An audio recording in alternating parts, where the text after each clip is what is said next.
Hi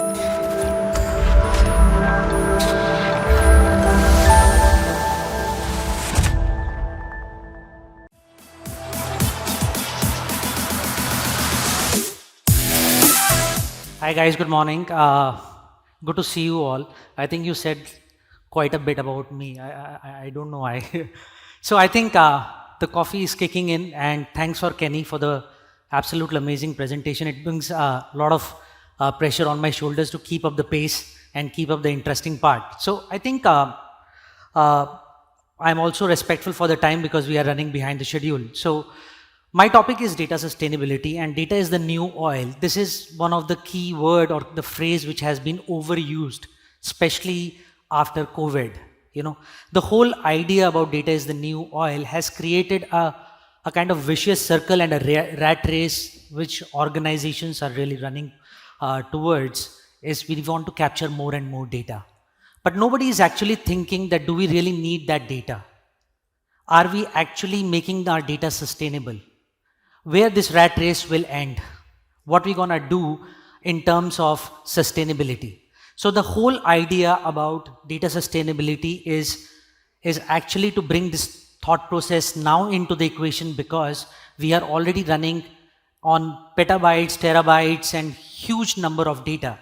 And I wanted to share some of the interesting facts before I start into my presentation. A recent research from Harvard, Cambridge, MIT, everybody has identified that only 18 to 19% of the data stored by the organizations is actually used for use cases and in production. Then the million-dollar question, what about that 80% of the data which organizations are holding on? The whole idea about data sustainability is all about turning that dark side of the data, that 80% of the data, either get rid of the data or use that data rather than getting into a rat race of capturing the data again and again. So the whole idea of identifying the use cases and to use the data really ties up back to the point of the data sustainability. So what is actually data sustainability? Data sustainability is all about how do we make sure that our data is preserved, is useful, it is manageable, and it is accountable, and people can use that.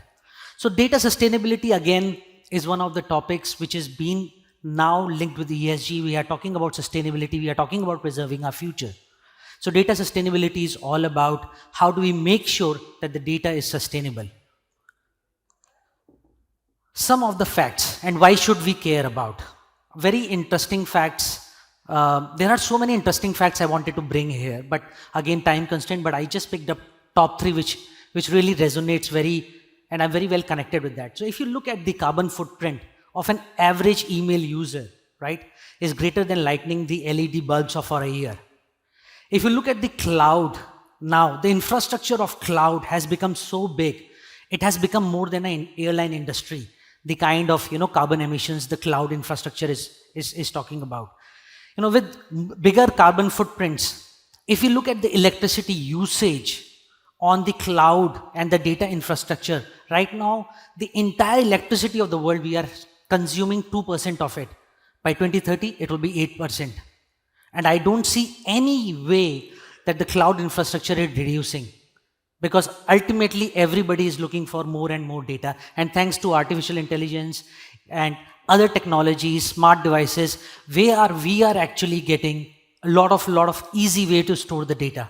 I remember my days when I was doing my university, we used to have floppy drives, and we used to have small pen drives, and we used to actually be very careful what data we are storing. Now on my mobile, I can store huge data. So there is no kind of sense of urgency on what is garbage in, garbage out, or what kind of data. So I think I wanted to leave with this: why should we care about it and where we are heading towards. So some of the hidden cost or environmental cost of data centers, right? Data silos has always been a problem. And no matter how much advancement we do on AI or artificial intelligence or your data science, your data analytics, it's all about data silos. Even the organizations, and if you look at the chief data officers or head of data, head of governance, everybody will start with the problem statement that my data is in silo. Every teams, every departments, every business processes are actually storing the data and they are not talking to each other. This is the biggest problem which we are facing, and this is because one of the key reasons why we need more and more data. And we keep on adding more and more data of the same nature and same data sets. It's all about data duplication. Again, which causes to wastage. What is all about wastaging? You have multiple copies of the data. You want a data A and you want to transform that data, and you will keep the copy, and the B copy is just a small transformation of it, but you need a copy of B as well. Why can't we actually have some kind of virtualization and optimization where we can reduce that wastage? Cooling centers, again, of the data centers, huge data servers, data centers are being created, volumes of data is there, then you need cooling centers, which is again based on electricity, your energy and consumption. So again, you see, it's like a vicious cycle. You need data for your digital transformation, but at the end of the day, huge data set is cost adding and adding on the sustainability part. Hyper redundancy is one of the key things which I wanted to highlight here, is that people keep multiple copies of this same data across different processes. If you go back to your organization of whichever business unit you are from, HR, compliance, legal, if you actually identify, you will find that the same data is copied into multiple different places, different systems.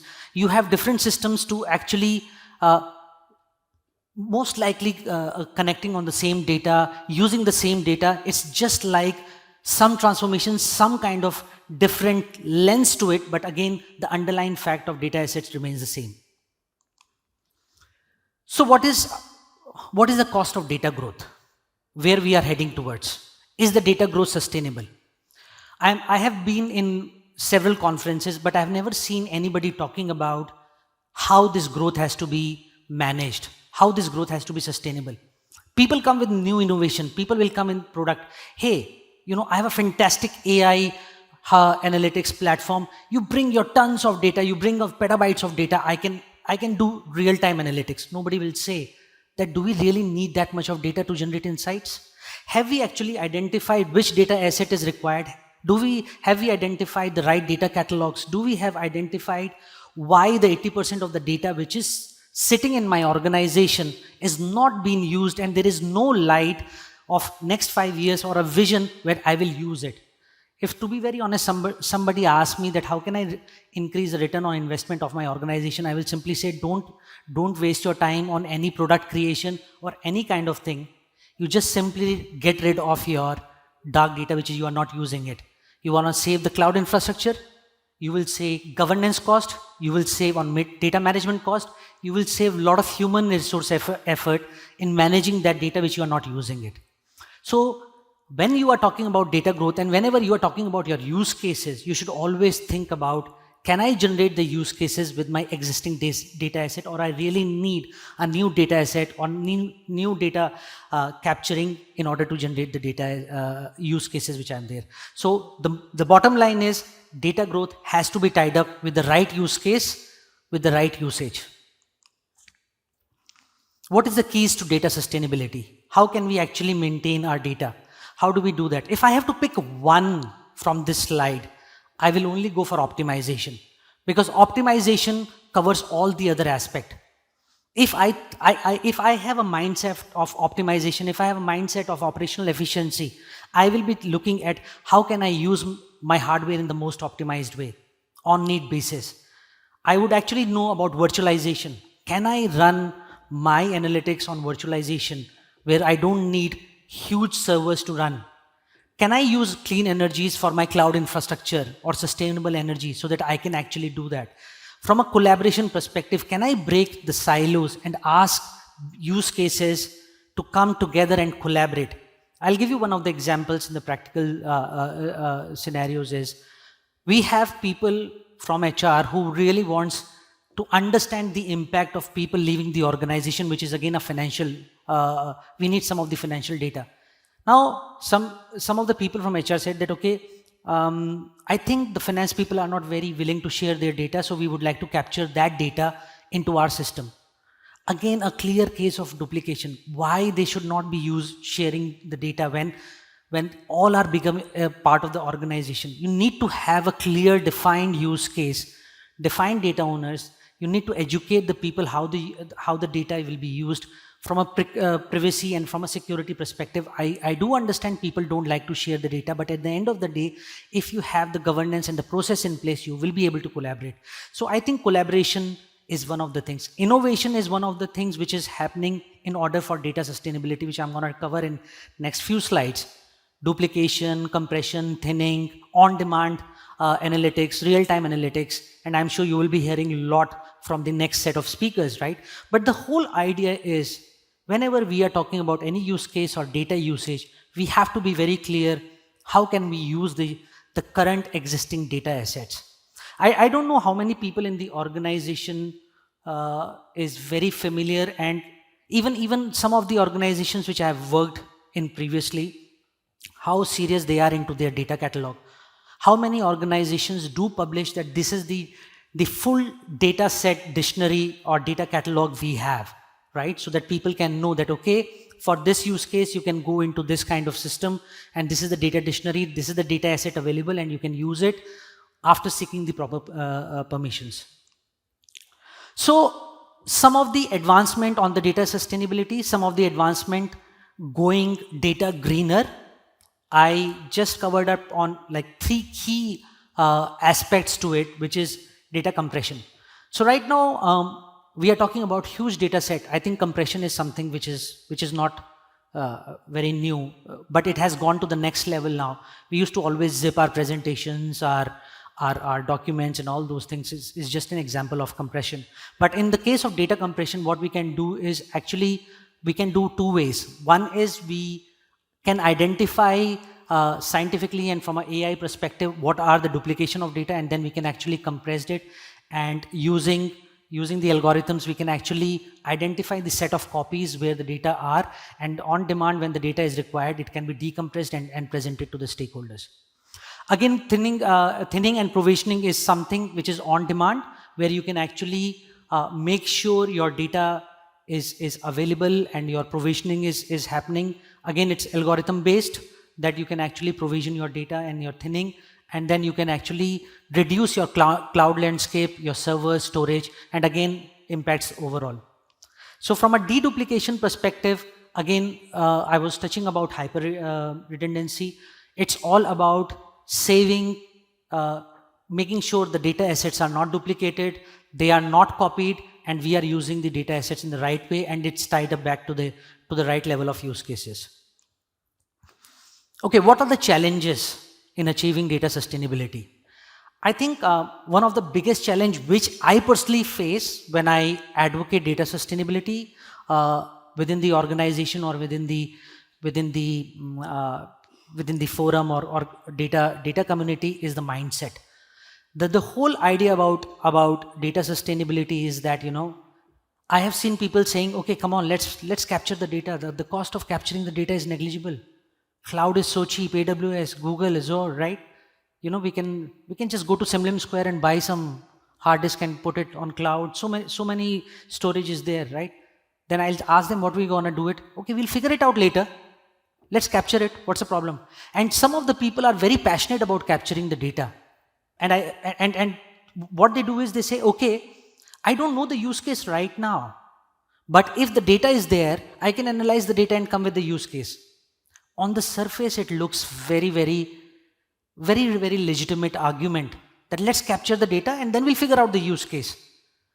But I'm completely against that, until unless you have a clear vision of the use case. If you have a clear approach of the use case, what you're gonna do it, you have a clear identification of the success criteria of a use case, then only it makes sense to go and cap the data. Otherwise, if you go on the other way, you will capture the data, and again you will get into a rat race of dark data that, okay, 80% of the data is not even used, and then the cost of data governance, data management becomes huge. We have huge teams of data management, and if I ask data management expert, how much governance you are actually using on the data assets which are used in production or which is used in developing the products?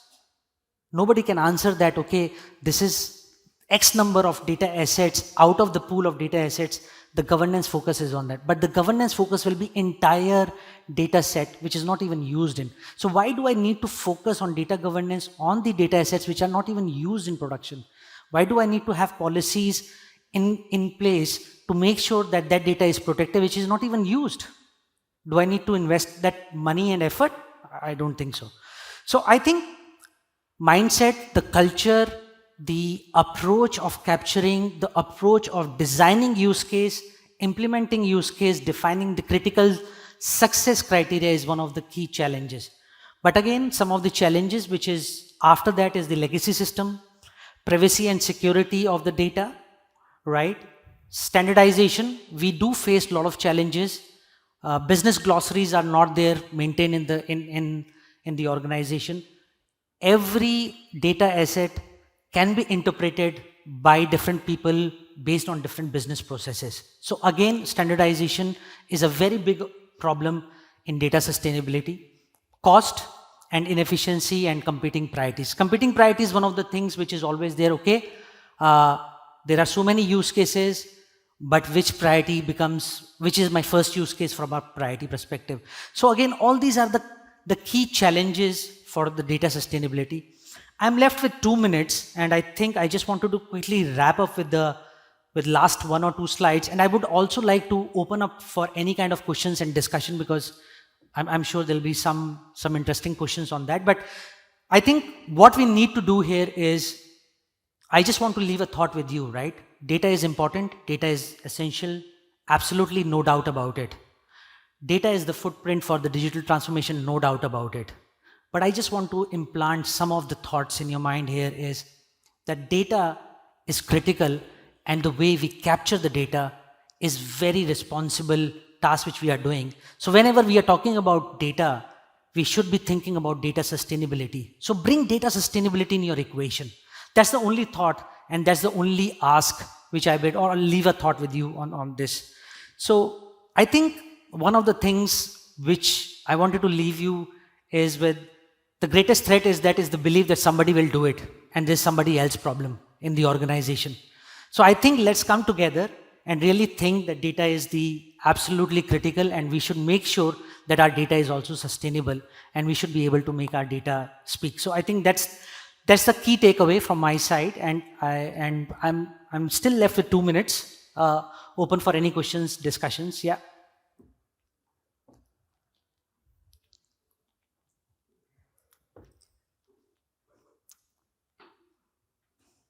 Just ask easy one, huh? Thank you. That was very good, actually. So you mentioned before that you should get rid of the data that you don't need or don't use. A lot of the time, you just don't know what data you potentially need in the future for future use cases, and so collecting the right data is really important.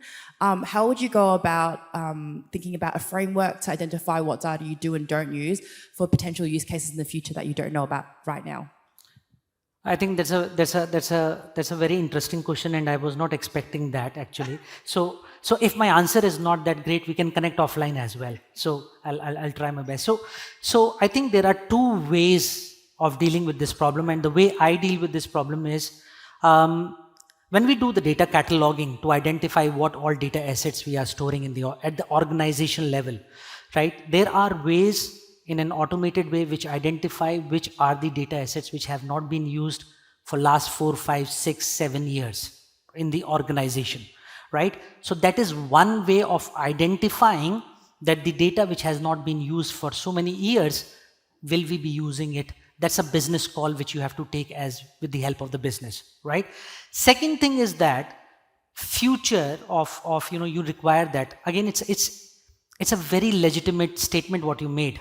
But at the end of the day, right, we can't predict the future. But on the basis what you have been consuming in the present, and you have the clear visibility that you have not used it for a couple of years, which can be 5 years, 10 years, 7 years, right? You can actually make a very judgmental and risk-based approach in actually getting rid of the dark data which is not used. So that's the way to go about it. I'm not sure whether I have answered that, but this is the way I deal with this situation. Oh yeah, sorry. Thank you so much, Sachin.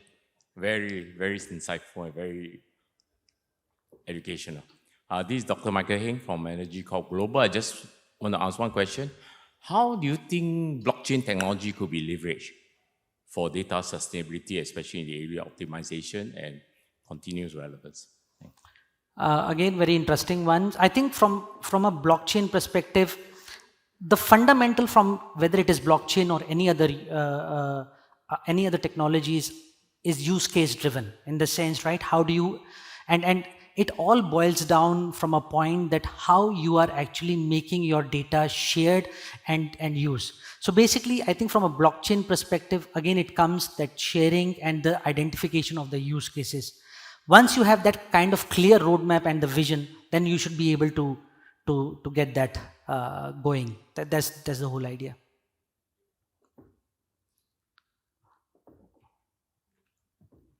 You mentioned about that we might not have a use case, but we will start capturing data first, and you are against it, right?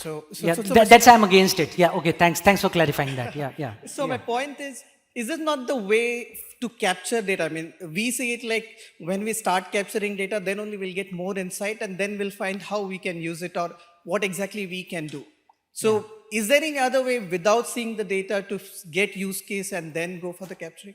Okay, so basically, I fundamentally don't agree with this point that you capture, and this, in my opinion, there's a dangerous way of capturing the data. Again, for me, whenever business users comes to me that, okay, hey, I want to do this and all those things, it's always start with a vision.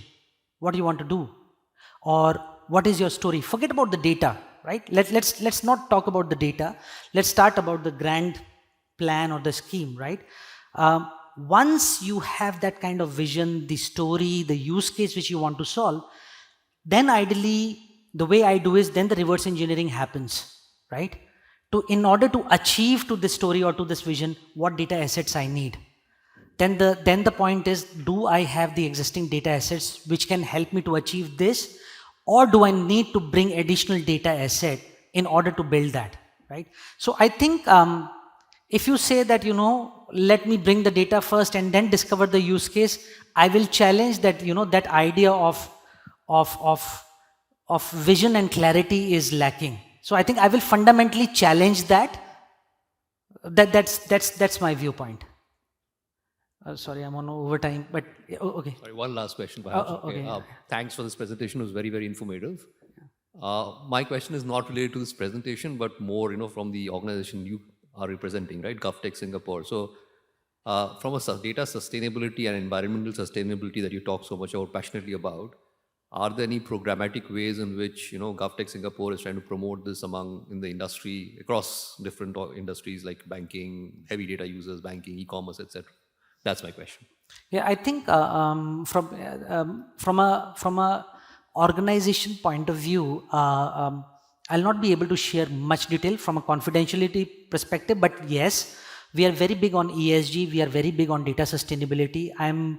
We are actually very big on doing data cataloging. We are very focused on data sharing. We are also identifying in a very scientific and algorithm based what are the data assets we capture and how do we promote it to the multiple agencies as well, so they don't have to capture the same data in their respective agencies. So I think from our perspective, yes, we are very, very progressive, and we are actually focused very much on publishing our data catalog, publishing our data assets, our business glossary, what we are capturing, so that people can actually use it. Okay, guys, I think I'm already over time, so I'll catch up with you guys. Thank offline. you, Mr. Sachin. But Mr. Sachin, there's just one more person. It's okay. One more person that would like to make a question as well. Oh, okay. It's a lady right across over there, I believe. Ladies and gentlemen, please feel free to ask questions. There's nothing better than with the critical insights to have questions asked. We have the day to do as well, but it's okay because very much important. That's where you see the growth and the interaction there as well for critical topics. Actually, the last person kind of asked my question. So my question was on similar lines. Like there is a lot of data redundancy, not just within organization and across organizations. And these days we have like federated learning and privacy preserving AI. So there's a potential that we can, like share data without actually like violating GDPR and all, and still get collaborate and have less data redundancy. So is there any, do you see that this would be a viable option in future? Will industry adopt it or? Yeah, absolutely. So basically, I'm a very big fan of on-demand analytics and real-time analytics and virtualizations, where we can actually on the fly do it rather than doing it. Absolutely. So, and coming back to your GDPR or PDPA and all those data privacy and security, all those things can be still achieved. And I'm sure you might be aware about the latest trends happening on AI front as well in this whole space. So absolutely, this is the future to go about it. Okay. Thank you guys. Thank you very much. Say thank you so much, and thank you so much for the questions. Please do keep the questions coming in as well. It is not just a one-way discussion, it is a two